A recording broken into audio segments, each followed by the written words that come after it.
You have to tell me when we're recording. Welcome to Romine Radio. We're knee-deep into this weekend, Saturday night. And I got a real important guest with me on the show. Michelle Hodges Romine. There's no hyphen. I dropped the Hodges. I'm just one of you now. She married my older brother, Tony. And she's a very respectable member of our family. That doesn't say a lot for your family. And so, Michelle, how was your day today? I don't know. I slept through most of it. Okay. What do you do for a living? You work the night shift, right? Mm-hmm. Tell me about that. How's that going? I hear you. Fuck my job. For those of you who might not realize it, when you work the night shift, you're going against human evolution. Yes, you are. Because everybody's evolutionary, we're used to sleeping at night, waking up in the day. There's actually a shift worker sleep disorder. Like, literally, you can go to the doctor and they'll give you pills because your sleep cycle's all fucked up. Mm-hmm. It's a terrible thing. So, beyond that, you've recently in your life, maybe a year ago, you found love. True love. True love. Undying love. Who's completely ignoring me right now. Well, here's the deal. It's a romantic weekend. And today I was at Ingles. And I saw this woman. And she's always smiling. And when I told her, I said, you know what? I appreciate that you're always smiling. It's a very nice smile. And I just want to say, that's great. And she goes, thanks. And smiled back at me. And she said, there's too much to be positive about. And I said, that's very true. And I just wish that something would have came of that. Is she like a cashier over there? Huh? Is she like a cashier? Yeah, she's a cashier. How old is she? She's probably like 20 or so. Let it state on the record that Jesse Romine's like 28. And he doesn't seem to be interested in anything over like 21. But, so... We're not going to talk about my first love. It's under the pillow.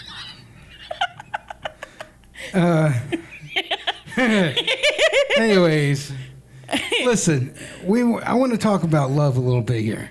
Yeah. Because most of the time, this is a very manly show. We got dudes in here. They got beards. And I have a few whiskers, okay? Look closely. Tell me about that. Like, how did you know you were in love when you decided to go through with this? It could have been desperation. I don't know. No, that's weird. A lot of people say they can't put that into words. No, me and Tony like had a moment where basically he was like a giant asshat, and I was like, "Fuck you! I don't want to talk to you right now." This is like the beginning in our relationship. We hadn't actually said "I love you" yet, and I was like, "Just go the fuck away from me." And then he just sat there. We had to go somewhere together, and I was like really pissed that I was like stuck with him in my car, and I was mad at him. But then he just like starts sobbing. He's like, "If you just knew how I feel," and I was like, "Well, then just tell me how you feel." We could have been Leonardo DiCaprio and Kate Winslet at that moment in time, and that's when we like said it. But yeah, you have to be able to go through some shit with people, okay. And obviously Tony has been through some very literal shit with me, so I think he likes me. Okay. I don't want to cross any borders tonight. Cross them. There's some mow those fucking borders down. Kill the border patrol. Chop down the fucking fence. Let's go over to no man's land. See what it's like out here. See, that's the thing about my perception of love. I've never been able to commit because I always see I don't see it as like an open field to gallop through. I see it as, I need to respect that person. There's some boundaries, and especially growing up in the South, there's two main reasons I think I have this psychological issue. I'm going to break them down, and I apologize if I, offend anybody in the process. Offend them. Fuck your sensibilities. Go. Number one, you're growing up in the Bible Belt, and if you're not religious, If you're not religious, you're persecuted like me. They can't stand me. And number two, as I'm talking about it, I realize I'm just pointing fingers, but when you grow up with a parent like we did, we lost our father early on. Mm-hmm. And so we all became really closely connected. Me, Tony, my brother James, and my mother. And because of that, you know, there's this like really strong bond with our mother, and I just mommy feel like issues, Jesse? I don't know if it's mommy issues, but I feel like I carry a lot of her insecurities with me. I mean, does that make any sense? Do you need someone to teach you how to love? Is that it?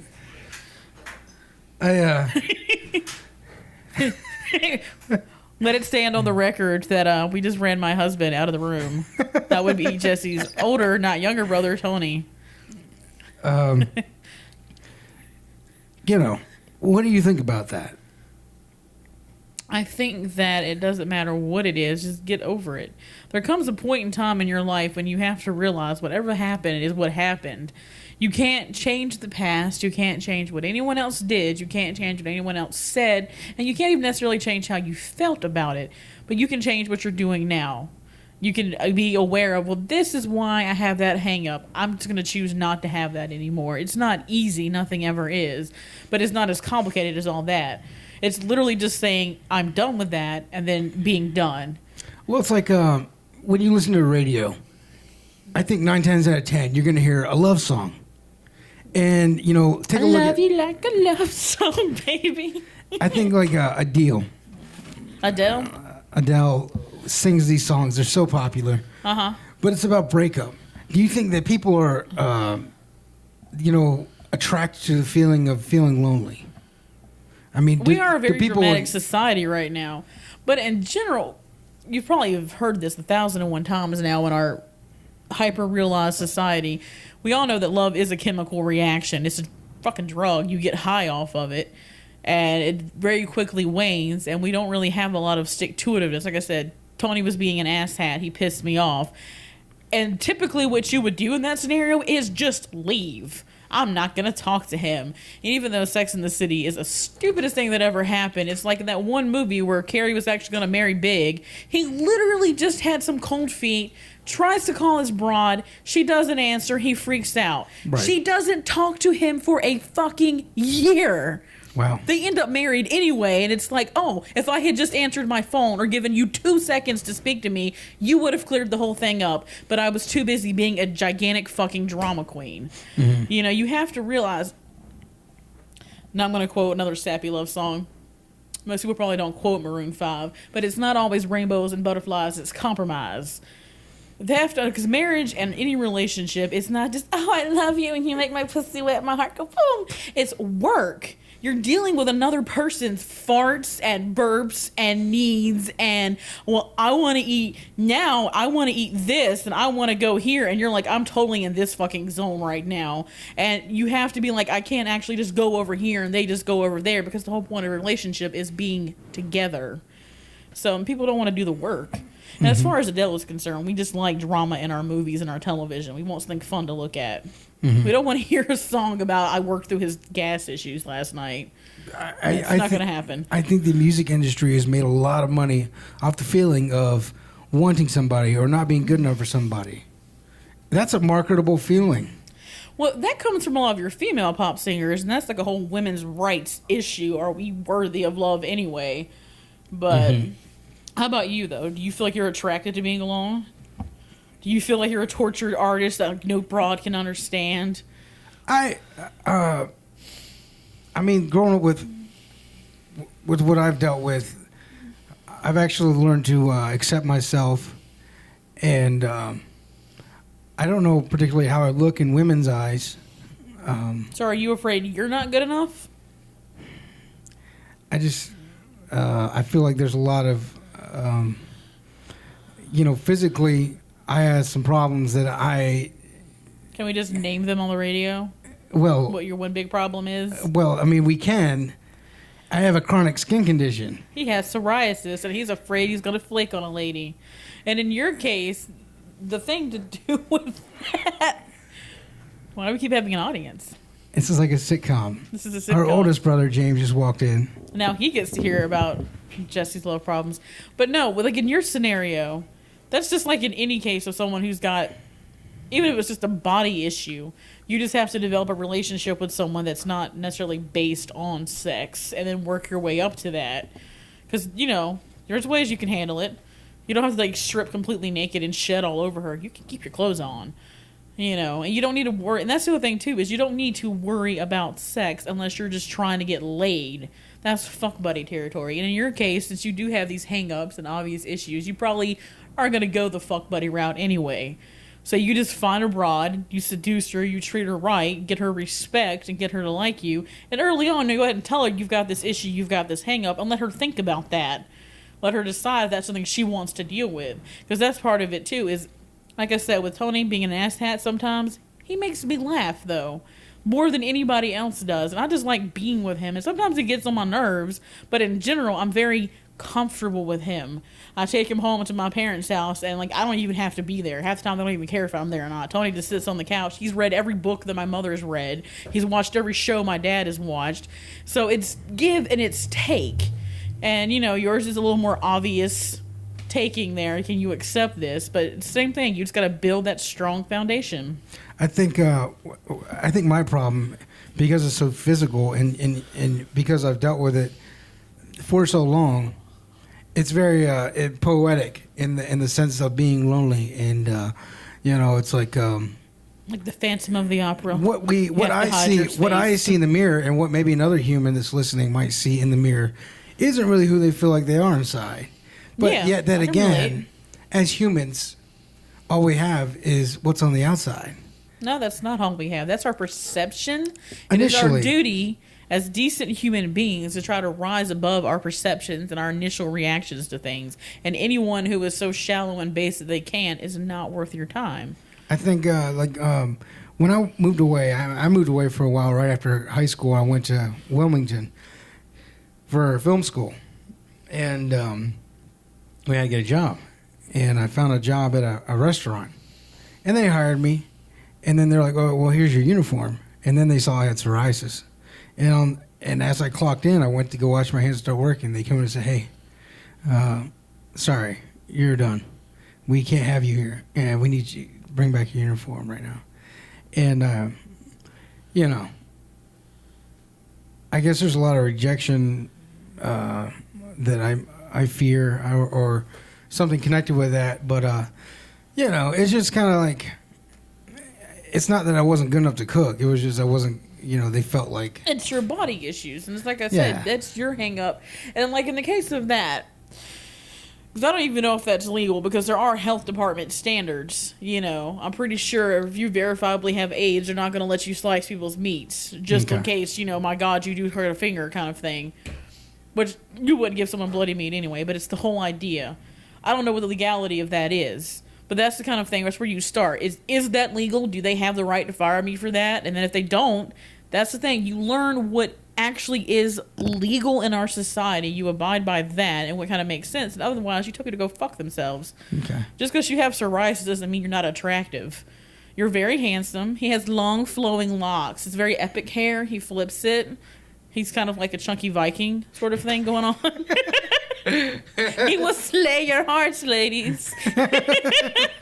So, I mean, it's like you're the kind of guy you probably wouldn't go out, in short sleeves, and maybe you'd keep your clothes on, but all you need to do is expose one very special part to have sex.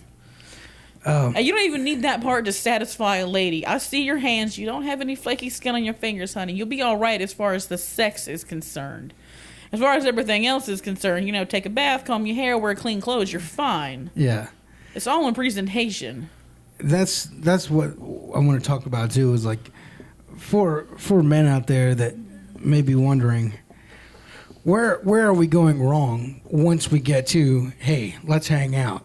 Do you think that there's something that it's just blatant that men are getting wrong? Like, that is such a loaded question, and there is no simple answer to that because that really depends on how the guy is responding to the chick. And the most important thing, though, is you have to stop looking at it as, what do I do now? Where's my handbook? Let me Google this. This is what you do in every situation and every interaction with every other person. You behave like a decent human being. You treat people with respect. In general, if there's a broad you like, be bold, ask her out. Don't play the games of, well, I want her to like me more. Fuck that. You like her, you want to go out with her, go ask her to check out. Take her out someplace nice.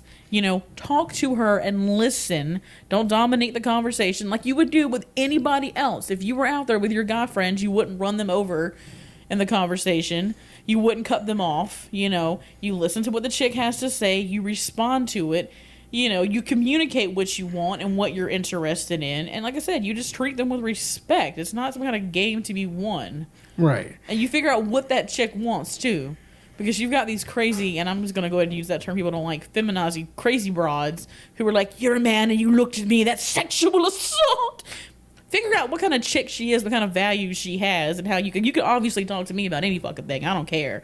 But some chicks, like your sister, she's much more upright and proper, and she doesn't want you talking to her like that. You figure out where she is and meet her there. Okay. Do you believe in the, she's out of my league, or he's, below me? What do you think? I mean, I don't believe in the out of the league, but the below me part, I do. In that regard, you have to find someone, though, who is worthy of you. Not shallow based, he don't make enough money. Does he try to make money? Is he someone who's sleeping on a fucking couch, is he a scrub hanging outside of his best friend's rod? Then, yeah, he is beneath you. But, it's hard to make money in today's world. But, as long as he is actually trying to be the best man that he can be. I don't like this microphone. I feel like it's a giant penis. It's long. It's black. It's in her face. It's just like my Friday night when I was 16. Anyway, where was I? Yeah, no, it's hard to make money in today's world, and everything we're going through. The person that you're dealing with, and even when it comes to chicks, and especially when it comes to chicks, because I've seen your taste in women, for example. You sit here with these body issues that you have, and you're all worried, and yet you still kind of gravitate towards your stereotypical hot blonde. It goes both ways. Well, I think for me, my forte is somebody who is not scared to bring up an opinion. Somebody who's not going to sit in the mid-ground. I want somebody that can hold a decent conversation, number one. And number two is that... I think the new hot these days is average, an average woman, like a librarian chick. There's nothing sexier they make than words about that with her hair twisted up and her tortoiseshell glasses and her little pinup girl suit. Yeah, no, and then you roll a little thigh highs down. No, that's not average. That's like every guy's fucking fantasy at some point in time to be spanked with that ruler and told to be quiet. Yeah. And Jesse pauses for a moment. What about, let's talk about ethnicity for a second, race. They say if you're 40 by this time, since you've been born, population has doubled. Yeah, we're running out of white folks. That's really what's happening. So if you're racist, get over that real quick. There's just not that many white people left. Right. Well, say... I'm kind of Italian, but would it be wrong if I said I only want to date a full Italian blooded woman to breed an Italian baby? Plus, you couldn't make a full Italian because you ain't full Italian yourself anyway. And to be honest, we're all pretty much fucking mutts.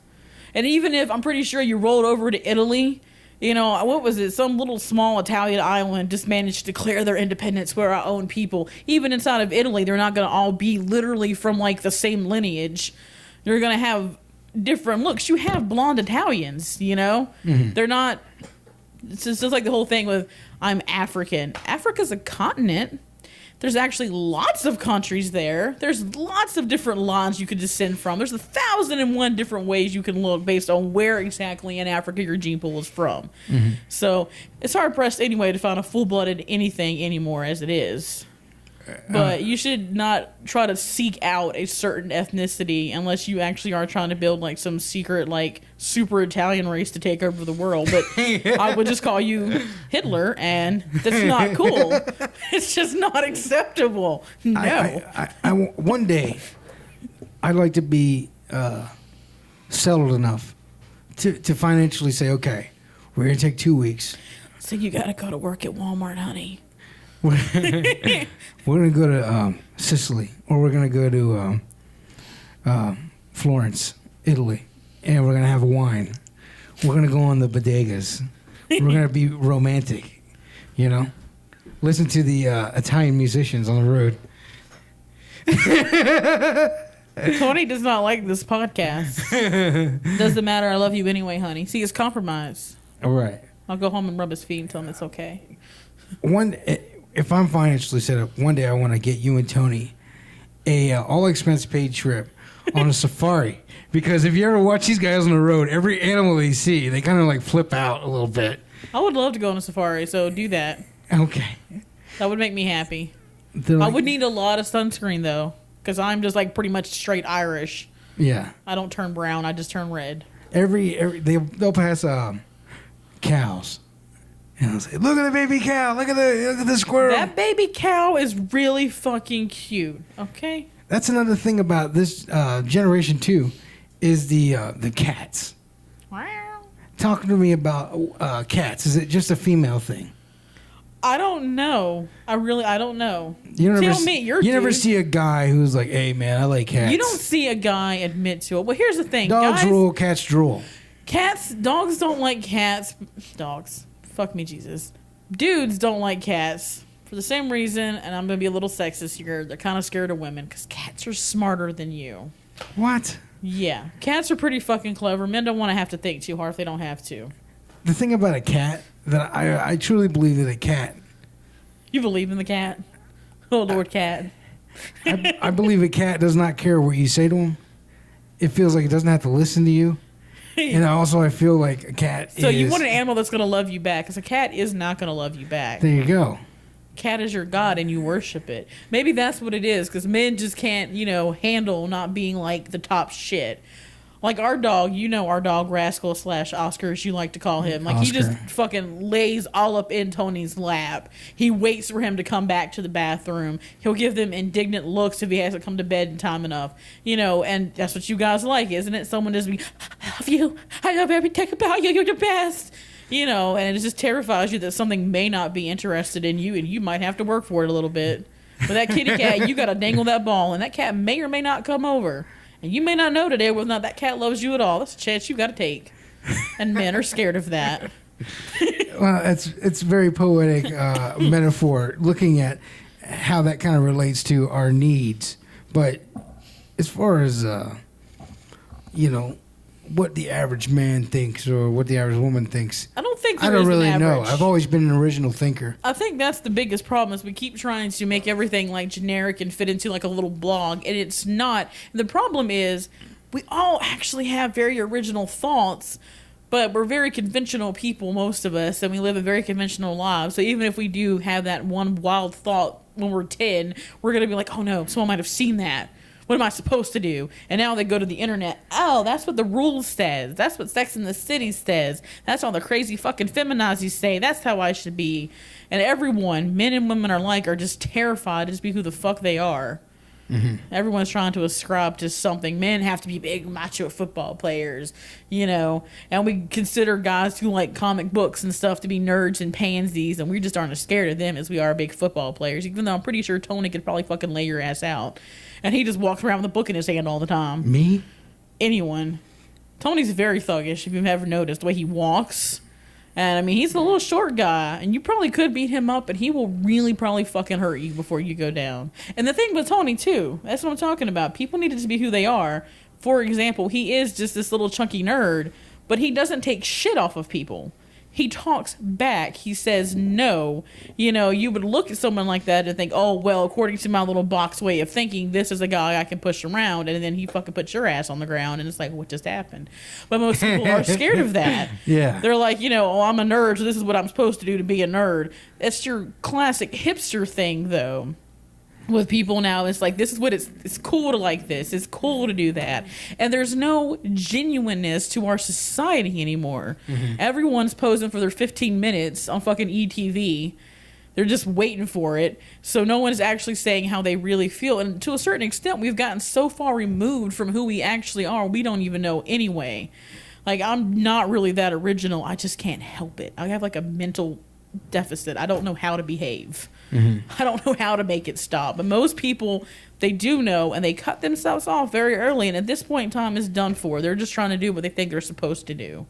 And they don't even know what it feels right anymore anyway. Right. Well, it's a like or dislike society. And it's also like how popular. You like it, or are you going to unfriend me? Right. It's a very black and white win or lose society. And I feel like if you really look at the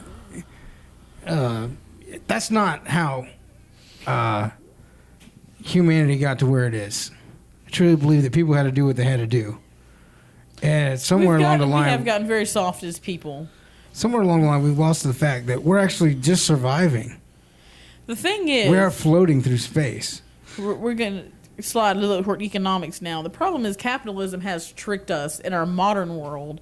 You know, we don't have to struggle to necessarily go get that loaf of bread anymore. We don't have to kill our animals, and we're not constantly fighting a war directly in our face.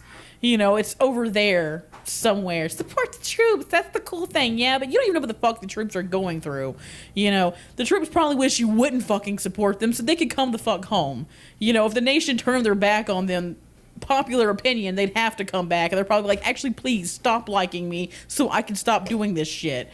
But, you know, we're so far removed from the actual struggles, and they've gotten very good at confusing us about who is the real enemy. No one even knows really what's going on anymore. We're all just playing pretend and make-believe. I don't know. I wonder. Well, I think it's like we're disconnected. And what's going on here is that, you know, we feel like since we have, you know, 200, 300,000 friends on Facebook that we're connected, but really we're still in our little box. We have no genuine relationships. You look at your really small, like your little Amish communities, maybe there's only 10 people there, but all those 10 people are going to come fucking help you build your barn. You know, whereas we know all these people, granted, but how many people are going to actually show up at your wedding? You know, how many people are actually going to be there if you lose your fucking job and they need some help? You know, none of them are. Like I said, we're very disconnected. We don't know what's real anymore. Well, and it's hard to develop a genuine relationship with that too, because if we're all playing pretend, how can we really love? I'm pretending to be this really cool, hip, feminist girl who wears her skirts just so, and I like all the right bands. And I'm pretending to be a really cool hipster guy. And I like all the fucking Wes Anderson movies. Yay! And you're not who you really are, so you can't really be with anyone else anyway. And, you know, I think for me, that's where a lot of my insecurities kind of come from, is because I want to be, I'm willing to put in the time to wait for a person that sees me for who I am, and I see her for who she is, and it works. I just hope I haven't waited too long. You're like 28, dear. You have plenty of years left. And you shouldn't rush something like that. And it is a stupid big black thing.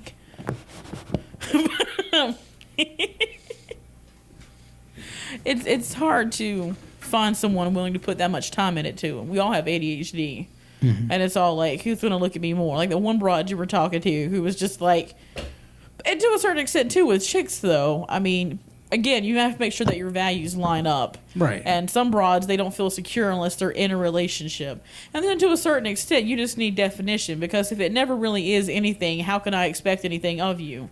You know, I expect something different from you than from Tony because he's my husband, you're my brother-in-law, you know, or just your boyfriend to a friend, or even just some guy that you're casually dating versus a boyfriend. You know? Yeah. Do you think people are getting married too early, or is marriage being put on too big of a pedestal, or what's your thought on that? People won't take it seriously enough anymore. You know, it's just literally, it's when it's in that first stage, that passionate love, let's get married. And it's not real. Or like I said, you're not even a real person yet. And especially if you get married at 20, it will fail. Don't do it. It's stupid. I have had plenty of adulterous affairs with men who got married when they were 20. And I know plenty of guys who got divorced when they were because they got married when they were in their 20s. You're not who you are yet. Because to a certain extent, as you get older, it gets harder to fake it. So that whole pretending like I'm something, it gets harder as you get older. So it's easier to find that genuine relationship. When you're 20, you are just playing pretend and dress up. And you get married and you're going to do this, this, and this. Or they get married for the stupidest of reasons, like he knocks me up. That still happens a lot. Well, I think if you look at, say, a long-term relationship, long-term. Personally, I've known somebody who's been married 13, or not married, but together 13 years, and then others have been married by 18 or 20. If you look at the long road, really, there's a lot of ups and downs. And sometimes it's like, look, I just need some space. And like I said, the big thing is compromise and respecting each other. Because, yeah, what it is they want something, they expect it, and they don't get it, and they're like, well, I'm done. Like a 5-year-old with their toy. You won't let me have the crayon now, so fuck you. I'll go find somebody else to share crayons with. Instead of being like, well, you know what? Actually, I'll go over here and read this picture book until you're done with the crayons. Or clearly explaining why I need this, that, and the third right now. You know, and trying to make sure the other person understands. What about sex? I think sex, baby. I think that when you talk about like that, it's way different than saying, "Hey, let's go bowl. Let's go play bowling, or let's go play a game of tennis." Well, sex isn't tennis, so it is completely different. And I think that there's a lot of commitment involved with that. Doesn't have to be. I see personally. See that. It is now really cool. It started getting cool, I guess, when I was doing it, but I was still kind of a slut. It's now really cool, though, to have casual sex and friends with benefits. Like, that's the hip thing to do now, is to be really disenfranchised from your feelings. And to a certain extent, that can be liberating, because sex is a hell of a lot of fun. But it's not for everyone. It's not something you really can't pretend. That's how you have the girls sitting there crying and feeling ashamed of themselves because they did something that wasn't true to who they are. Guys, it comes naturally to, or a little easier to, because of literally our society. You don't pretend you're wedding with your Barbies when you're 5. You're totally encouraged your whole youth to just, have war games and blow shit up. And whenever you do start talking about sex when you're like 10, it's all about, I can't wait to touch a titty or an ass. And every time you hear someone have sex, it's like, go him. Whereas with girls, it's usually put on them as, oh, he loves me, he's my prince, he rescued me. So for guys, it's easier to have that casual sex. It's that just made my husband fall down with my witty insights. But for guys, I think it comes in our culture and our society easier for them to do, even if it's not true to them, because like you obviously are not into that kind of thing. But that's something that's, again, it has to be what you want. I see myself as somebody that would be very adventurous with the right woman, but I wouldn't want to make it, oh, well, this girl this weekend, this girl that weekend, and stuff like that, because like with my schedule and my mindset. It's not your schedule, it's your psoriasis. Let's just own this. You have a lot of body issues and hang-ups, and you have to be really free with yourself. Like, for example, they can't see me on YouTube, but I'm pretty chunky. I'm well over 200 pounds. I've always been kind of hefty, but it's like this. The guys approach me, so clearly they want something. I'll get completely naked. I ain't scared. You asked to see it, here it is. And I'm not ashamed of, to a certain extent, I'm ashamed of myself, maybe the poor diet choices I've made, but as to how I look, you asked to see it. So I'm not upset about that. You, I think, actually have a lot of shame about how you look, which you shouldn't have. That's not a good thing. But that would just really fuck you up if you try to just go have some random casual sex with someone and you're not even comfortable with yourself yet. You need a relationship for you personally. Well, thank you for that evaluation. You have to have someone you can trust. No, because here's the thing, and that's part of it too. Once you start having sex, the magical part about that, whatever reason you have it, whether it's I'm in a relationship and I love them and it's that level, or I've just decided to explore my sexuality, you will start to feel better about yourself. And once you get in that bedroom and start doing it and have people touch you, you realize it's just skin. It's just a just a body. It's actually nothing gross about it at all. And all of this, it's fun stuff to, your nice fat rolls are fun to kind of like mold. I like having something to grab onto, but some people, they like the chiseled figures. They could run their fingers down like the sculpted abs, whatever. Sex is a really physical and fun thing. And once you start doing it, you really appreciate your body a lot more. If you do it right and with the right people. You should also just start walking around the house naked when no one's home. That will help too. Lock the door. I want to take this time to say, I appreciate this talk about this subject.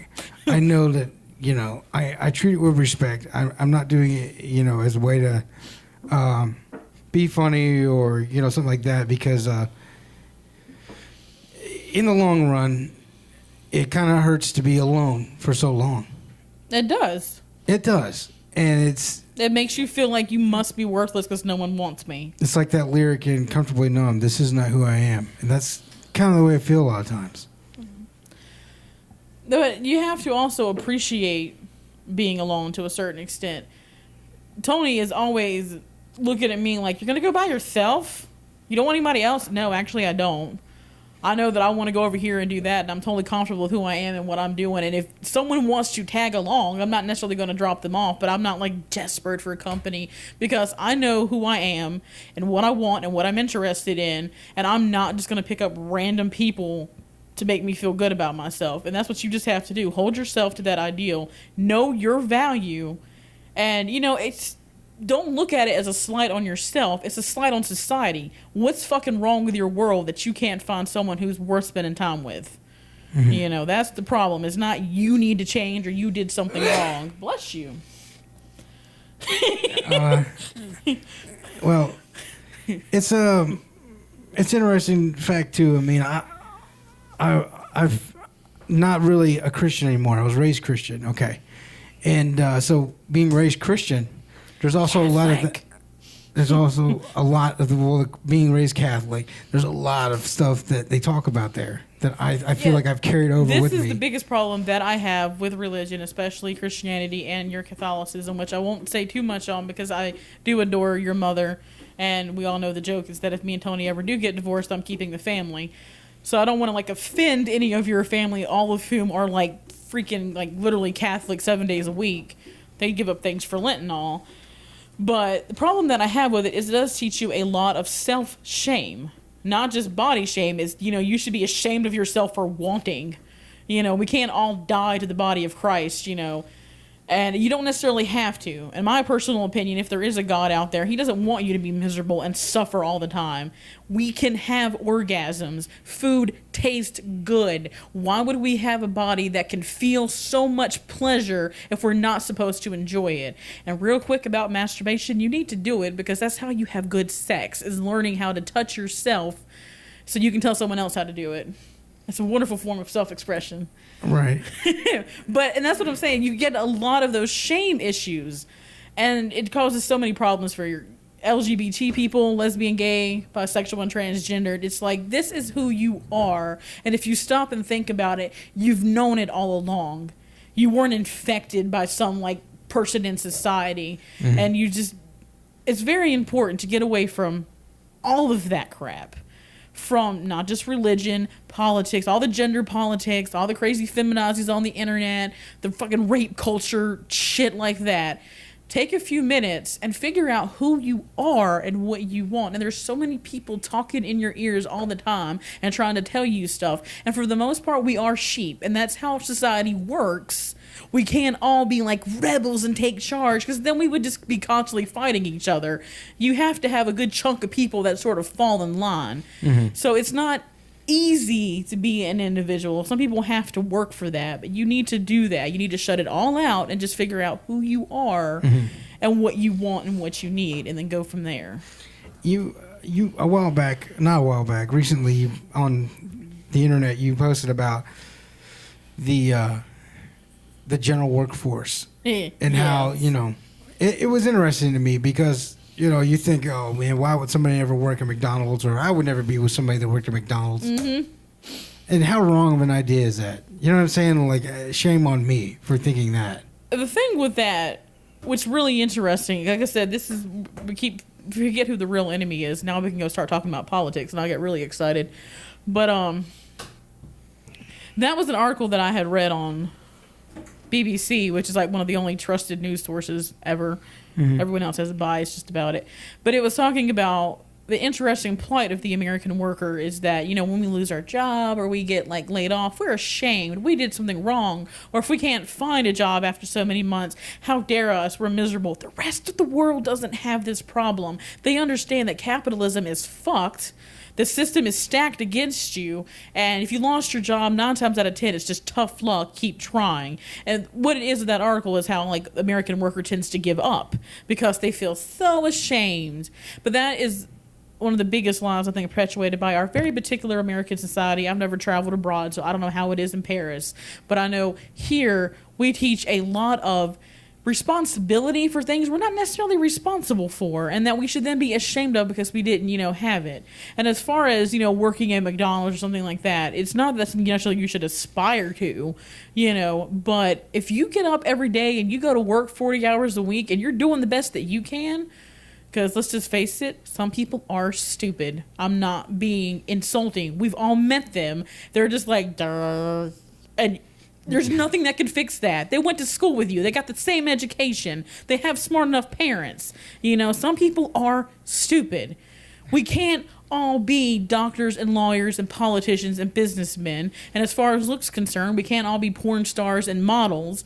You know, we can't all be just anything we want to be. We have natural talents and gifts.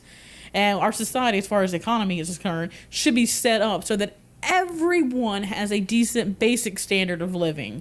And stop the fear mongering. You can have capitalism and socialism. You can create a situation where everyone has a place to sleep at night, but you still have that competitive market where if you want more and better, you can have that. Sure. But as long as, like I said back before, as long as the person you're particularly interested in or who you are as a person, as long as you know that you're doing the best you can with what you have today, that's all that matters.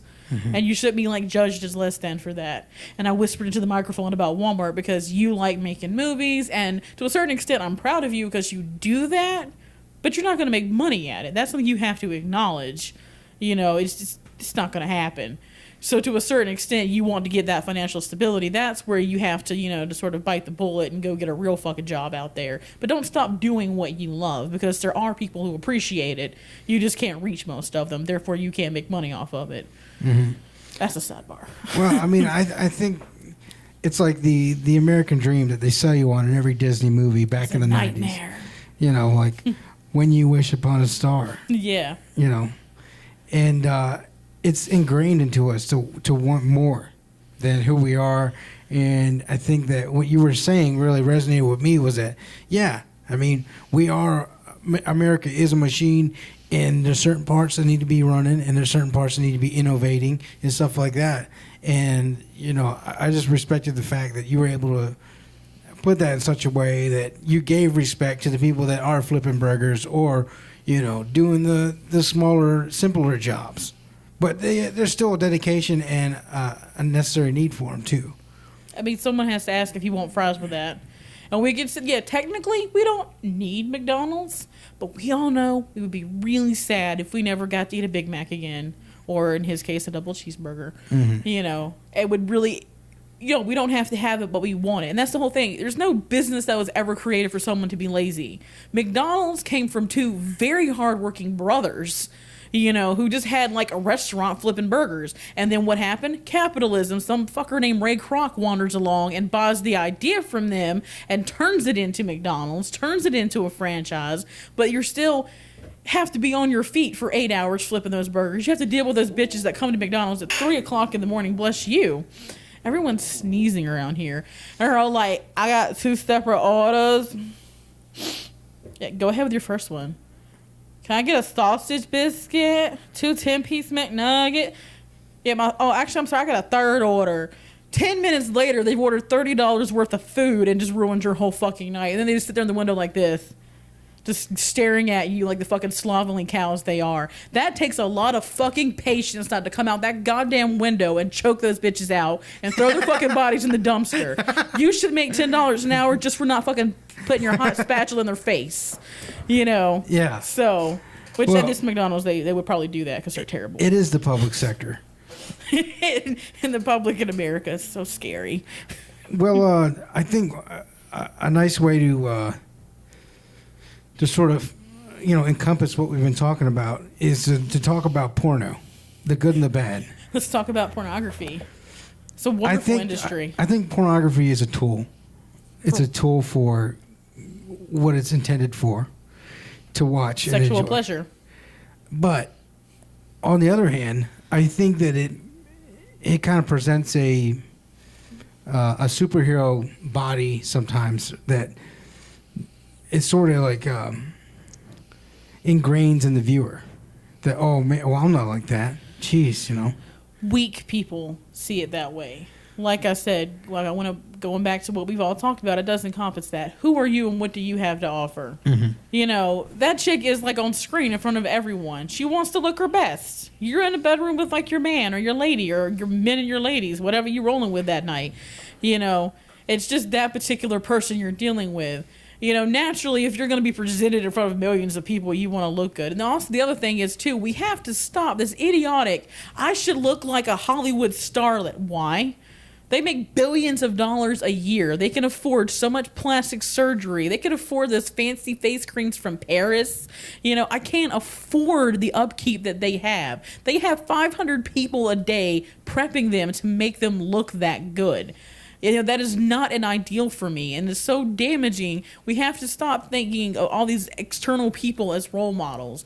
Our immediate family should be our role models, and we should just aspire to be decent human beings, and looks can come second. Makeup is fun, but obviously I don't use it. So, well, just get over with that one. What a great discussion we're having.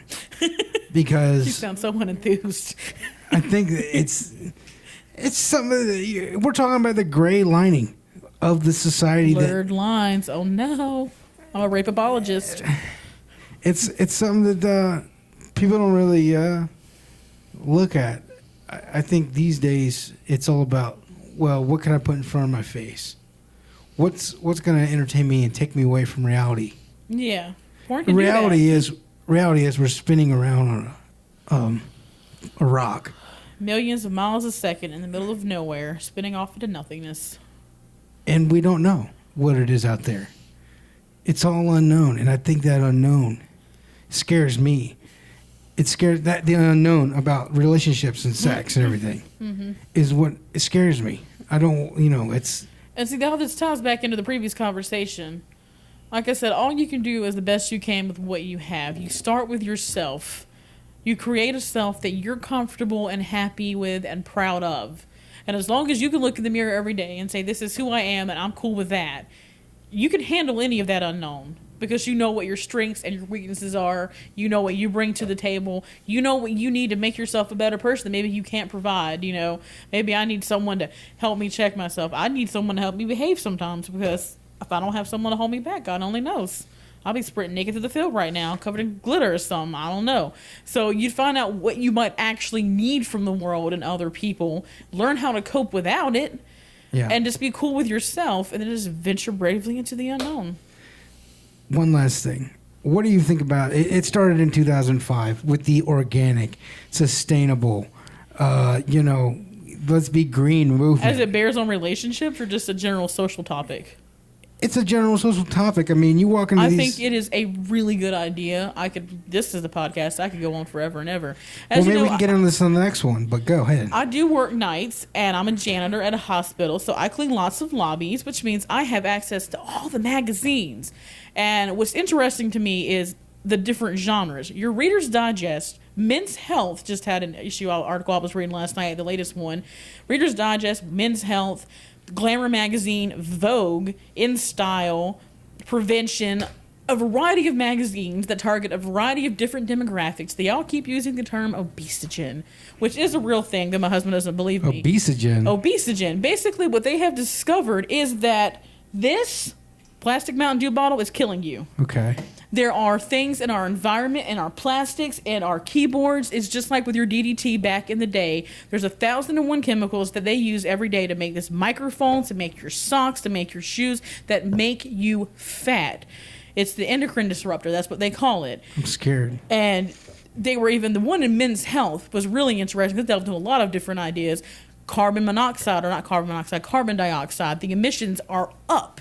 They're like twice what they were 100 years ago because something they've discovered, scientists have found, is that we're all fatter.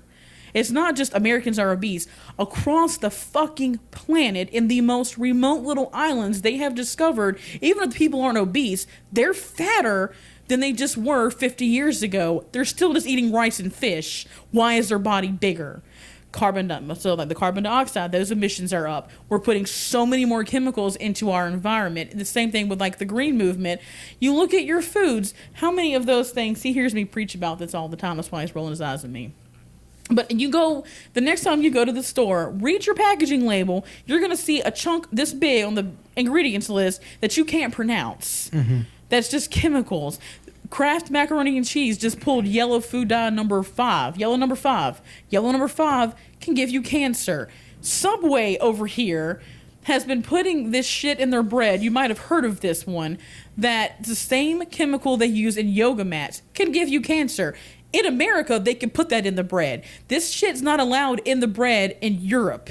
In Asia. And they just recently started a movement here. They signed a petition, and now Subway's like, we're taking it out, we're taking it out. You better believe it'll probably be 5 damn years before they get rid of all that backlogged cancer bread that they will still continue to sell to you because they're not going to take that loss. And yeah, I could go on and on. So yes, the green movement is a good one, and it needs to be more accessible, and we shouldn't be scared of it. It's hard to understand, but we should definitely get into it. I just think the people that can afford it, like specifically the Asheville people, the rich white hipsters, they are so arrogant about it. I know. Think about it. Hippies in the 70s, it was like you'd see a heart, a smiley face, or a peace sign. Nowadays, it's coexist or go green, or they're all demanding and jamming things down my throat. In your face, but put it in my face. I walked through their organic grocery store and their chest is up and their nose is in the air. Well, fuck those bitches. You don't need them anyway. You know what I'm saying? Like, the only people that really care about the earth are people that are arrogant. Well, no. Here's the thing. It's like this. It starts with education. It starts with education and poor white people, well, actually just poor folk in general. They don't have that education. They don't get to know.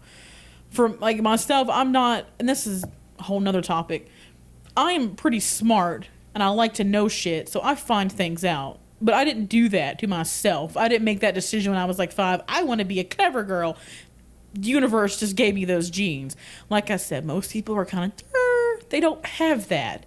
And the companies are getting rich off of giving us crap. Because they don't have to, it costs more money to do things the right way. And they don't want to take that loss, so they're not going to tell us. They're not going to release that information. To find out how Monsanto is killing you, you have to file an injunction with a federal court somewhere to get papers released. So it's very hard to even get that information. And the people who are going to get it to begin with are the rich white people, because they're hobnobbing at some low level, at least, with someone who's a cousin of somebody who was actually a CEO of one of these companies. So they find these things out a little bit earlier. But the rest of us poor folk, we don't know anything about it. And most of us are so busy working at McDonald's and Walmart and trying to figure out a way to make, 15 cents into $1 that we don't have time to worry about it. All we know is we got 3 hungry fucking kids. We got $10. Let's go get some fucking pinto beans and some rice. We're just going to grab whatever the hell we can. Yeah. So it's all part of the plot by the man, Jesse, to keep us down. Damn the man. Fuck the establishment. Well, yeah. We could get into that, but let's say goodnight. I think it's been a great conversation. I appreciate it. It got very personal, emotional, and, going into it, I wanted to set some limits. Like, hey, I don't want to talk about this, or I don't want to talk about that. And you broke that down. I said, no, we're going to talk about everything. Thank you for allowing me to. I never gave you that permission. It happened. I'm sorry. Did I just verbally rape you? I'm sorry. Now I feel bad. No. it's fine, and it's all a part of me accepting the fact that I am who I am. Yes, you are, and you're a wonderful person. It's not that I need to hear that. It's just that for me, I need to let things happen. It is what it is. Stop controlling so much. It'll be all right. Yeah. And, of course there has to be a little bit of direction within life or within, like, the podcast. But, in the end, as long as we're all happy and we're having fun, I don't know. You don't look really happy right now. You look really intense. I'm still going through it. I'm like going to the stratosphere. Still coming back down to earth. You need like another bottle of wine. I drowned all my problems away with alcohol. He's a recovering alcoholic, ladies. He's a real winner. Just kidding. No. He's never going to make any money making movies. He drinks alcohol. He's not going to make money making movies, broads, because you won't buy his damn films, okay? It's not Jesse's fault. It's society's fault. They won't support an independent, artistic person. It's not that you don't make good movies and you don't have talent. The world is cruel and a terrible place, and it is. Keep trying, though. Don't ever stop. That's what I'm saying. Don't ever stop. The ironic thing is the only thing I'm making money on doing is filming weddings. So there you go. And there you go. Go with it. It works. I have to stare hours on end at people that are happy and in love. They might not be happy and in love. And I guarantee you, the richer the wedding, the less likely they are happy and in love. People with money ain't that happy. Right. They have money to distract them from things. Me and Tony broke. All I could do most nights is look at him. So, he's got to be entertained or else it ain't going to work out. Rich people can, I'm going to go off to a spa and I'm going to go off to, Monte Carlo with my friends. They might not be happy. Don't be confused. Well, is there anything else you want to tell the people before we get out of here? So, Jesse is 28 years young. He's very attractive. He is like a nice chunky Viking over here. He's got a great smile. He makes wonderful films. He's very artistic. He's fucking hilarious. He's good with kids. He gets dogs' names wrong, but, he's a nice guy. He likes shopping at thrift stores, and he likes trying to take his ladies to nice dinners and ply them with wine. He's a wonderful catch, and you should call him. What's your number? Message him on YouTube. There we go. Average chicks need apply. Thank you, Michelle, for being on the show. And He'll never have me back. I want to say thank you to Tony for letting me talk to his wife about such personal subjects. I know this hasn't been easy.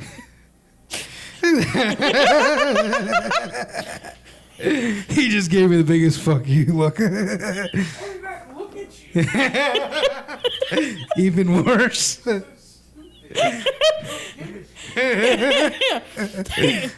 right. Romine Radio. Ow. Goodbye, Michelle. Thank you. Later. And hey, the princess is in another castle.